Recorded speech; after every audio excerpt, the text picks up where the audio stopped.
Bonjour à toutes et à tous et bienvenue dans cette nouvelle vidéo consacrée à la version japonaise de Final Fantasy Brave Exvius. Nouveau mois, nouvelles upgrades, voyons ensemble donc quel personnage a peut-être été touché par la grâce et fera donc un retour tonitruant en haut de la tier list. Rien n'est moins sûr. En tout cas on va passer sur la news annonçant ces nouvelles upgrades pour découvrir ensemble de quoi il s'agit. Donc eh bien, on l'attendait depuis un moment déjà, enfin Orlandu reçoit des upgrades comme ses petits congénères, on va voir ça un peu plus tard, si ça le rend réellement beaucoup plus puissant. Le reste de la liste est plutôt simple, là vous voyez Dragon Lord, mais on parle d'abord de Grace, voilà, une autre native 4 étoiles, un personnage original de Final Fantasy Brave Exvius qui reçoit ses upgrades. Et pour le reste donc, Dragon Lord ainsi que les autres personnages de la liste, eh bien ce sont tous les persos issus de Dragon Quest qui sont présents dans Brave Exvius, qui ont eu droit à leurs upgrades. Donc on va commencer par le bas de la liste et remonter progressivement vers les personnages de plus en plus intéressants. On va passer assez rapidement sur les premiers puisque leur intérêt est tout relatif. Donc le slime, qui était d'ailleurs l'unité gratuite de l'Event Dragon Quest que l'on pouvait récupérer en pas mal d'exemplaires, ce qui permettait de farmer assez rapidement sa récompense de confiance. C'est un personnage vraiment pas très puissant, et ses upgrades ne vont pas y changer grand chose, puisque la première concerne un sort de foudre qu'il possédait, donc qui faisait 140% de dégâts de foudre en AOE, 140% de dégâts magiques d'ailleurs. Ces deux niveaux d'upgrade amènent la puissance du sort au total à 250% de dégâts magiques de foudre et applique également un debuff de moins 25% de résistance à la foudre, donc pour l'ensemble des adversaires. Bon, on s'en fout un petit peu. Son deuxième sort était une auréole, mais une auréole qui avait 50% de chance de fonctionner, donc c'est simple. Avec le premier niveau d'upgrade, ça passe à 70% de chance d'appliquer auréole, et au deuxième niveau d'upgrade, ça passe à 99% de chance d'appliquer auréole, donc sur un compagnon. Nous avons ensuite Robin Hood, je crois le nom de ce personnage, encapuchonné. Donc, pour lui, nous avons en premier upgrade son plus puissant sort qui est boosté, donc qui était de base un 240% de dégâts physiques sur une cible, et qui au passage débuffait la défense physique de 25%. Avec ses upgrades au niveau 2, on passe directement au niveau 2, le sort devient du 340% de dégâts physiques et débuffe la défense physique de 40%. Voilà, bon c'est plutôt sympathique. Le problème c'est que c'est un personnage qui va jusqu'à 5 étoiles uniquement. Et sa deuxième upgrade concerne un passif qui lui permettait d'augmenter de 100% la vitesse de remplissage de sa limit burst, donc au niveau 1 d'upgrade il récupère un auto brave, donc plus 20% d'attaque physique appliqué durant les combats, ce qui est totalement dérisoire puisque n'importe quel buff détruira ce petit coup de pouce. Et le deuxième niveau d'upgrade donne en plus l'équivalent de 2 cristaux de limit burst à chaque tour. Bon voilà, étant donné que sa limit burst reste quand même l'une des choses les plus attrayantes du personnage, ça fait des dégâts physiques en AOE et qui surtout booste l'attaque physique de l'ensemble de l'équipe. Voilà, on va dire que c'est plutôt logique à la vue du personnage, mais ça reste encore une fois anecdotique. Passons ensuite à Golem, donc un personnage plutôt tanky, mais encore une fois, un perso qui ne peut aller que jusqu'à 5 étoiles. Donc sa première upgrade concerne un sort à activer et qui permettait, une fois actif, d'avoir 20% de chance de protéger ses alliés en réduisant les dommages qu'il recevait de 30%. Donc passons directement au deuxième niveau d'upgrade qui monte la puissance de ce sort à 50% de chance de protéger les alliés en réduisant de 50% les dommages reçus aussi bien physiques que magiques. Donc ce qui l'amène à un sort plus ou moins kiff-kiff à tous les 6 étoiles qui possèdent ce type de capacité. Sa deuxième upgrade est un peu plus intéressante pour le coup puisque ça concerne un buff qu'il faisait à l'ensemble de l'équipe et qui augmentait initialement de 40% la défense physique. Au niveau 1, l'effet dure 5 tours au lieu de 3, et au niveau 2, ça applique en plus une réduction de 20% des dommages reçus. Additionné aux 40% de défense physique supplémentaire, c'est un petit buff sympathique pour un personnage pouvant aller jusqu'à 5 étoiles maximum. Nous arrivons ensuite dans les personnages natifs 4 étoiles, mais qui malheureusement ne vont jusqu'à 5 étoiles. Et là c'est assez dommage donc pour ce personnage Machine Killer, puisque eh bien, les upgrades qu'il reçoit sont franchement pas mal. Donc c'est ça qui est d'autant plus frustrant. Donc sa première upgrade concerne un passif qui lui permettait de base d'attaquer 2 fois pour chaque attaque normale qu'il faisait. Donc au premier niveau d'upgrade ça lui rajoute un plus 30% d'attaque physique, qui vient s'ajouter à l'autre 30% d'attaque physique qu'il possédait initialement, donc ce qui lui fait un total de 60% d'attaque physique supplémentaire pour un personnage 5 étoiles. C'est quand même beaucoup, hein, il faut le souligner. Et le deuxième niveau d'upgrade est encore plus sexy puisque ça lui rajoute carrément ambidextrie. Voilà, gratuitement, sans avoir besoin de passer par une quelconque récompense de confiance, c'est quand même assez fou. Et donc sa deuxième upgrade, c'est pour son plus gros sort d'attaque, donc qui de base faisait du 300% de dégâts physiques sur une cible et sur un seul hit aussi. Donc au niveau 1 d'upgrade ça passe à 350% et au niveau 2 d'upgrade à 400%. 400% de dégâts physiques sur un personnage 5 étoiles, c'est quand même violent.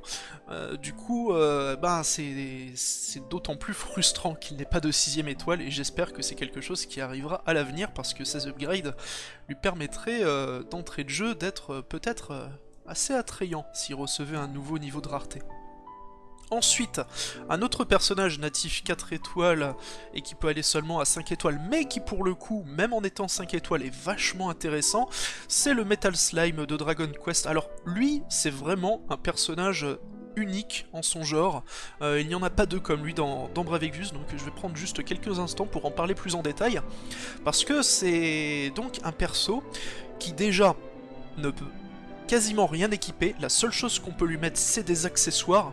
Donc de base on peut se dire que c'est absolument nul, mais en fait c'est entièrement rattrapé par ses stats de base. Alors, il a par contre très peu de points de vie. Il a 600 points de vie de base, ce qui est vraiment très peu. D'ailleurs, un accessoire très récent qui est sorti durant l'event Final Fantasy XV, qui est encore disponible sur la version Jap, peut être bon à équiper sur lui, puisque c'est un bracelet qui donne 600 points de vie, il me semble, directement. Donc plus intéressant qu'un bonus en pourcentage de points de vie pour un personnage comme lui. Mais là où ça devient hallucinant, c'est que le Metal Slime possède 999 de défense physique et 500 de défense magique. Et en plus, il a un effet de résistance physique et magique sur chaque attaque qu'il reçoit. Donc, même s'il a très peu de points de vie et qu'il peut quasiment rien équiper, eh ben c'est le personnage le plus résistant de tout le jeu, bien au-delà des plus gros tanks, Warrior of Light, Wilhelm, Gladiolus, peu importe, c'est le Metal Slime qui tank le mieux du jeu. Et au niveau du reste de ses capacités, en fait c'est assez limité, mais il possède tout de même une résistance native de 50% à tous les éléments.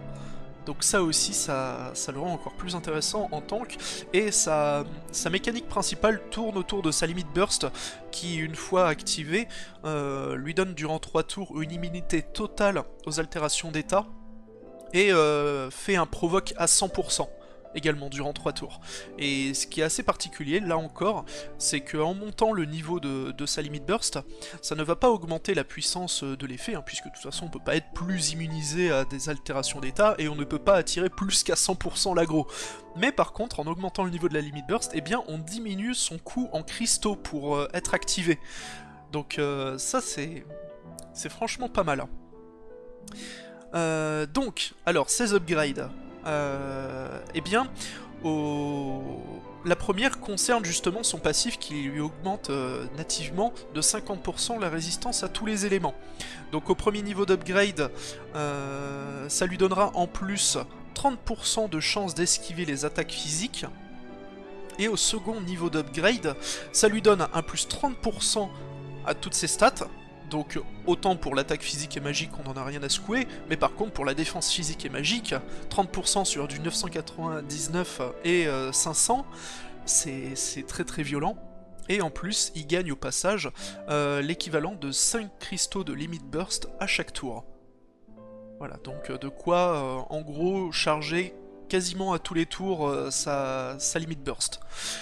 Et bon, la deuxième upgrade par contre est totalement anecdotique puisque ça concerne un de ses sorts d'attaque qui faisait de base du 190% de dégâts magiques en AOE, des dégâts neutres, pas des dégâts élémentaires.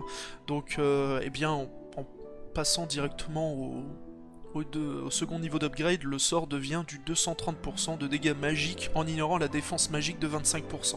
Voilà, donc ça a pas d'importance. Par contre, voilà, rien que pour sa première upgrade, et même le personnage en soi, le Metal Slime vaut carrément le coup. Là, je vous parle plutôt aux personnes qui regarderaient ma vidéo et qui jouent sur la version globale, parce que actuellement, sur la version japonaise, eh bien, c'est un personnage qui n'est plus récupérable. Mais si un event Dragon Quest arrive prochainement sur la version globale pour vous, je vous encourage vivement à faire des tirages jusqu'à récupérer ce Metal Slime. Parce que même s'il semble totalement anecdotique quand on passe vite fait dessus, je vous prie de croire que le personnage peut avoir un réel intérêt, notamment avec le nouveau Trial Boss qui vient de sortir sur la version japonaise. Il peut faire office de véritable tank. Donc vraiment un perso à choper. Rien que pour son originalité, il vaut le détour. Ensuite, là on passe à du un peu plus sérieux, puisque on arrive dans les natifs 4 étoiles qui cette fois peuvent aller jusqu'à 6 étoiles avec Orochi, donc de base un personnage un peu moyen, qui était surtout intéressant pour sa récompense de confiance, et aussi pour sa faculté à pouvoir infliger stop en AOE, ce qui était vachement bien pour le PVP. On voyait quasiment des Orochi dans toutes les teams, hein, en PVP au moment où il était sorti, assez normal.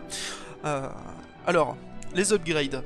Donc sa première upgrade concerne une attaque qui faisait des dégâts de glace, des dégâts physiques de glace en AOE du 320% initialement.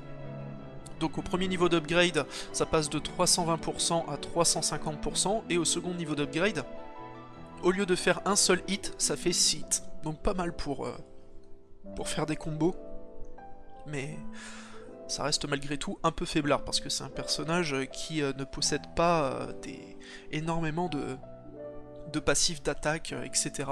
Mais bref, donc sa deuxième upgrade, alors on va d'abord parler de celle en bas de la liste, puisque alors c'est une capacité qui de base, lorsqu'on l'activait, lui donnait plus 200% d'attaque lors de sa prochaine action.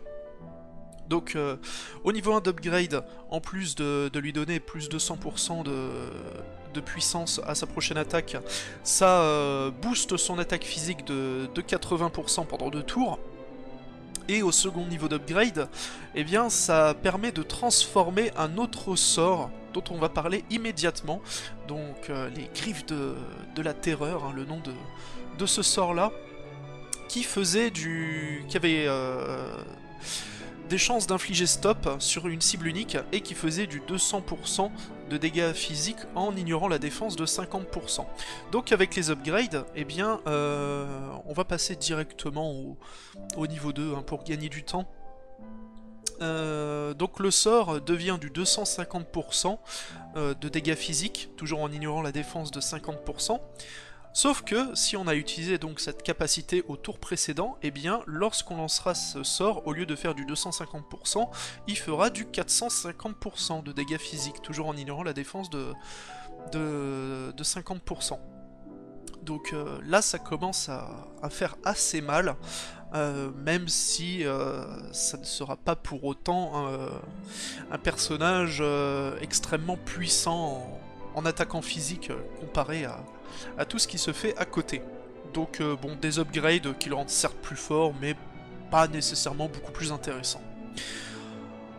Ensuite nous avons Grace, pardon, cette sympathique waifu dans une armure Magitech rose.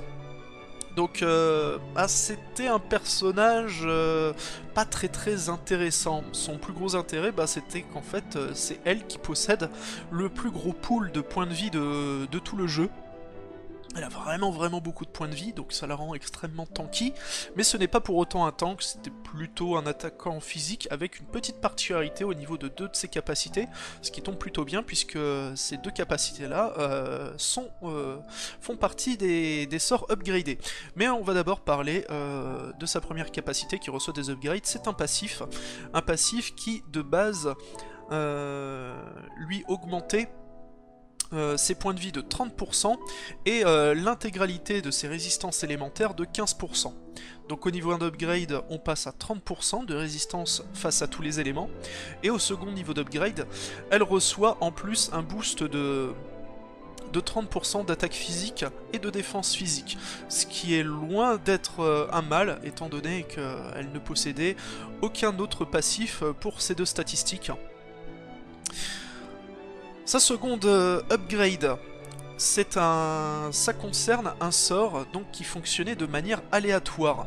Lorsqu'on le lançait, on avait 50% de chance d'avoir durant 5 tours un boost de 100% de toutes ses stats, et 50% de chance de devenir berserk, donc elle devenait incontrôlable, mais en contrepartie, ses dommages étaient augmentés de 200%.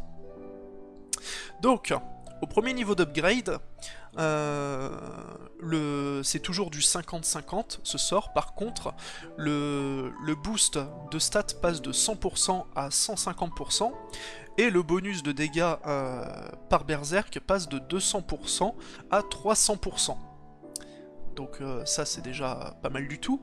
Et au second niveau d'upgrade, en fait on ne peut plus avoir de berserk. Quand on lancera le sort, eh bien ce sera à coup sûr un boost de 150% de toutes ses stats durant 5 tours. Et là, je me dis que c'est peut-être bien une capacité qui peut être intéressante à n'augmenter qu'au premier niveau d'upgrade. Parce que 300% de dégâts supplémentaires en berserk, ça peut donner lieu parfois à des choses rigolotes. Alors bon, je l'ai pas particulièrement testé ce personnage, mais voilà, si vous avez envie de l'upgrader, j'aurais peut-être tenté de vous dire, ne le montez pas immédiatement au niveau 2, faites des tests dès le premier niveau d'upgrade pour voir ce que ça peut donner, et si finalement vous n'êtes pas convaincu par le fait de la rendre berserk pour faire des auto-attaques extrêmement puissantes, eh ben, passez donc le second niveau d'upgrade.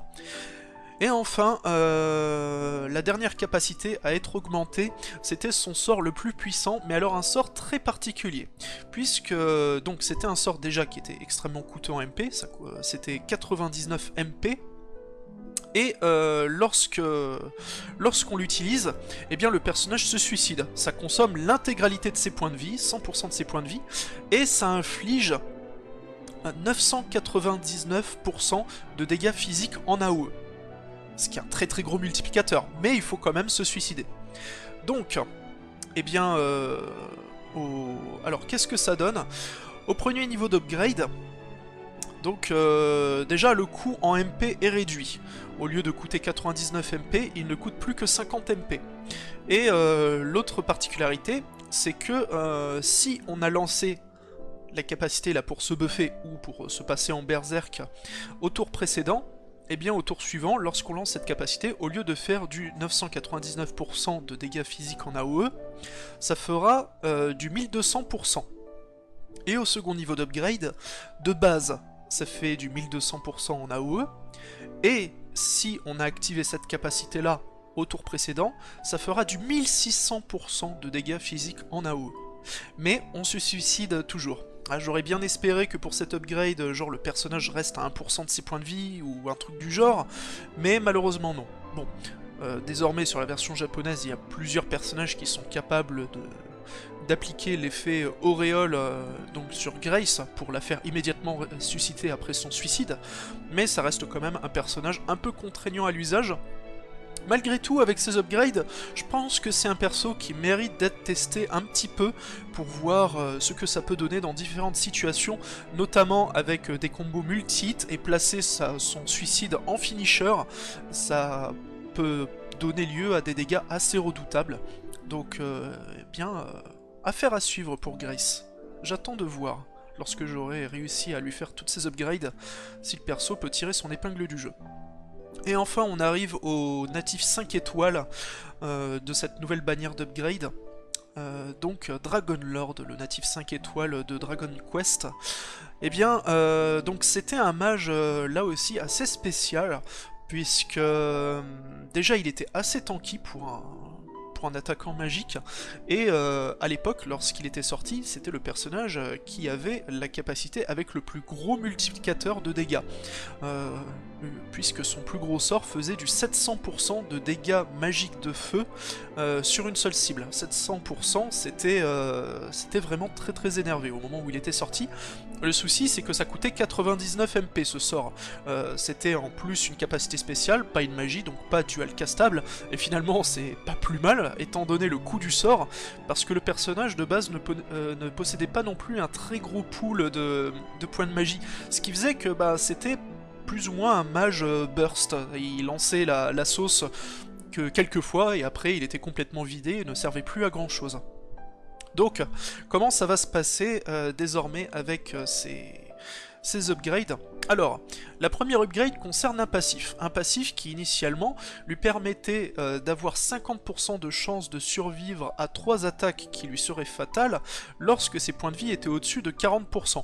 C'est d'ailleurs plus ou moins une capacité qu'a récupéré l'empereur de Final Fantasy II avec ses upgrades le mois précédent. Donc lui il possédait ça nativement. Au premier niveau d'upgrade, eh bien ce passif obtient en plus un auto-refresh qui lui donne 10% de MP à chaque tour. Donc ça c'est très très bien déjà.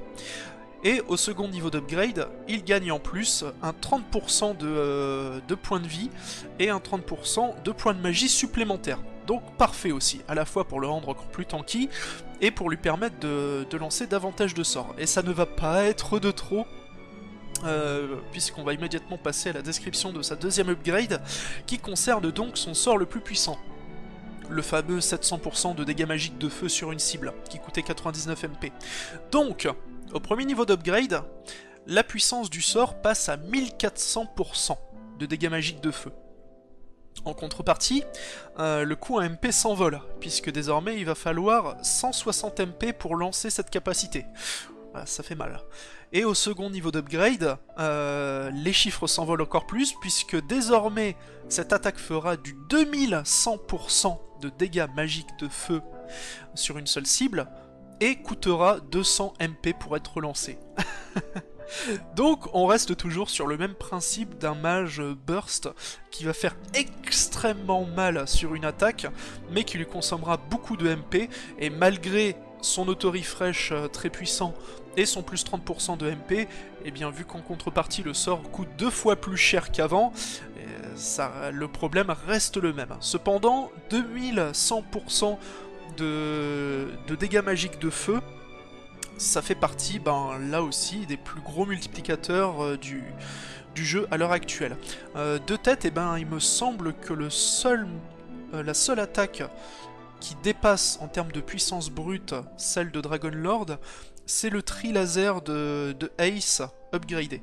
Le truc, c'est que le tri-laser de Ace n'a que 10% de chance de faire ses dégâts maximaux. Il me semble que c'est du 2250% de dégâts magiques en irant la défense de 25%. Là, je le dis de tête, hein, je suis pas allé vérifier, mais je crois que c'est dans ces eaux-là. Donc légèrement plus puissant, sauf que ça a 10% de chance de se produire. Alors que Dragon Lord, lui, il balance l'attaque et ça fait à coup sûr du 2100% de dégâts magiques. Bon, le souci par contre, c'est que c'est des dégâts de feu. Donc, eh bien, il faut espérer que lorsqu'on le lancera, l'adversaire en face ne soit pas immunisé à cet élément. Mais dans le cas contraire, eh ben, les dégâts peuvent être absolument colossaux. Enfin, la dernière upgrade concerne un sort de soutien, donc qui de base permettait de soigner l'intégralité des altérations d'état de toute l'équipe. Donc, eh bien, ça devient en plus un sort de soin. Donc au premier niveau, ça devient un sort de soin plus ou moins équivalent à un Kuraja, et au second niveau d'upgrade, eh bien la puissance du soin est doublée, donc voilà, c'est presque comme 2 Kuraja. Alors par contre, il faut quand même nuancer un peu ça, puisque Dragon Lord c'est un attaquant magique, pas un soigneur, donc on l'équipera de sorte à ce que son attaque magique soit maximisée et non pas sa défense magique, ce qui fait que même s'il a un sort de soin très puissant, il ne fera pas non plus autant de soins qu'un double Kuraja lancé par un véritable soigneur. Ceci étant, un sort avec cette puissance-là, qui en plus soigne toutes les altérations d'état de l'équipe, ce n'est pas négligeable et c'est franchement pas mal, surtout qu'il coûte que 25 MP, donc avec son auto-refresh désormais, eh bien c'est quelque chose que l'on pourra lancer quand on veut, si le besoin s'en fait ressentir. Donc des upgrades plutôt intéressants pour ce personnage. Après, est-ce qu'il méritera à nouveau une place dans une équipe? Eh ben, je ne sais pas. Je pense que ça reste un personnage situationnel, mais qui peut retrouver malgré tout un réel intérêt dans certaines configurations. Et enfin, nous passons à notre dieu et maître à tous, ce cher Orlandu, ce fameux natif 5 étoiles de Final Fantasy Tactics, qui lorsqu'il était sorti sur la version japonaise, était resté le meilleur attaquant physique du jeu pendant de très longs mois, et il est encore aujourd'hui un excellent attaquant physique. Donc il reçoit des upgrades. Eh bien, voyons immédiatement qu'est-ce qu'il reçoit comme capacité en plus. Donc, sa première upgrade, c'est pour son passif, qui de base lui donnait une immunité à l'aveuglement, au sommeil et à la paralysie, et qui lui augmentait également de 40% son attaque physique s'il était équipé d'une épée large. Donc au premier niveau d'upgrade, il reçoit en plus un petit 20% de points de vie supplémentaires pour augmenter un petit peu sa survivabilité, donc ça c'est toujours sympathique. Et au second niveau d'upgrade, son bonus de 40% d'attaque physique s'étend désormais au port donc d'une épée large, mais également d'une épée classique et d'un katana. Ce qui fait qu'au total, avec les bons équipements et ses autres passifs, il pourra atteindre au total 110% d'attaque physique supplémentaire par le biais de ses passifs. Ce qui le met bien dans la moyenne des plus gros attaquants physiques qui ont reçu des upgrades. Donc, eh bien, parfait. Parfait, mais pas mieux que les autres. Juste au même point. Ensuite, sa deuxième upgrade concerne sa plus grosse attaque, le fameux Holy Explosion, qui lui a permis d'être en haut du classement durant aussi longtemps. Et bien là, pour le coup, on a une upgrade pas si puissante que ça. De base, Holy Explosion faisait du 200% de dégâts physiques sur une seule cible, répartis sur 7 hits, et en ignorant la défense de 50%. Et ça appliquait également un debuff de moins 50% face à la lumière. Mais par contre, c'était une attaque neutre, hein, ça ne faisait pas des dégâts de lumière. C'est pour ça que Orlandu, c'était le candidat idéal pour porter la récompense de confiance de Cécile, Excalibur. Donc, alors, ce sort, eh bien, c'est très simple. Il y a juste sa puissance de base qui est boostée avec les deux upgrades. Au premier niveau, la puissance passe de 200% à 230%, et au second niveau d'upgrade, ça passe de 230% à 260% de dégâts physiques. Pas d'avantage d'ignore défense, pas d'avantage de debuff de résistance à la lumière, eh bien, c'est un petit peu dommage. Alors, certes, du coup, c'est quand même une attaque qui reste très forte, mais si on le compare par exemple à Tidus, Tidus, lui, il est passé d'un 400% de dégâts physiques avec plein de hits, à du 720%, ce qui est clairement beaucoup plus énervé comme upgrade, et Aileen, elle, sa plus grosse attaque fait du 250% de dégâts physiques en ayant la défense de 50%, mais par contre elle débuffe l'élément de terre à 75% alors que c'était 50% avant, ce qui la rend là aussi plus puissante que Orlandu. Donc c'est un petit coup de pouce pour lui sur Holy Explosion, mais pas un gros changement. Et il en va de même pour la dernière upgrade qui concerne une capacité de debuff qu'il possédait, donc une attaque physique, bon, ce qui faisait du 190%, ça on s'en fiche un peu des dégâts. Ce qui était surtout intéressant, c'est que ça réduisait de 40% l'attaque physique et magique d'une cible,